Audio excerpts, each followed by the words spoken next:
તમે મુદ્દો ઉઠાવ્યો એટલે ફિલ્મ કલાકારોને ત્યાં બોલાવડાવ્યા. હાજી. તમારા કારણે બધાને બોલાવ્યો, બાકી તો એ 17-18 ગાયક કલાકારો આવીને વયા ગયા પછી ફિલ્મ કલાકારોને બોલાવે ના બોલાવે એની કોઈ ગેરંટી કાર્યક્રમ ખબર નહીં, પણ તમારા મુદ્દા પછી બોલાવ્યો. એક પણ કલાકાર એકને બાદ કરતા કોઈ કલાકારને એમ નથી જેના કારણે આપણે પહોંચ્યા છે એનો આભાર માની એની વાત આપણે અહીંથી કરીએ. હા, મેં જોયા બધાના નિવેદન જોયા, બધા કલાકારોના. આગળ પહેલા બોલાવ્યા હતા બધા જે અર્બન બધા કલાકારો હતા, સ્ટાર હતા બધા, અને બીજા દિવસે 300 બધા કલાકારોને બોલાવ્યા હતા.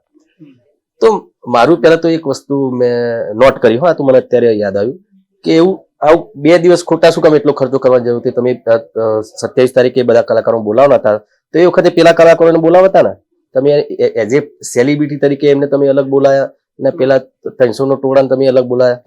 આમાં ભેદભાવ જેવું મને લાગ્યું. તો એક જ ખર્ચામાં બધું થઈ શકતું હતું, તો આવું કેમ? એવું નતું થવું, ના થવું જોઈએ. અને બીજી એક વસ્તુ, મેં બધાના નિવેદન જોયા, બધા સ્ટારના બધા સુપરસ્ટાર બધાના નિવેદન જોયા મેં. બધા સરકારશ્રીનો આભાર માને, બહુ સારી વાત કહેવાય. ના, કોઈએ નથી કીધું. પણ હિતેન કુમારે આભાર માન્યો તમારો? હા, એમણે આભાર માન્યો. કેમ માન્યો તો એમને ખબર જ હશે. મને તો ખબર છે, પણ એમને ખબર છે. કઈ વાતો નહીં. એનાથી જો મને કોઈ ફરક નથી પડતો, મને કોઈ હરખ શોક નથી, મને કોઈ દુઃખ નથી.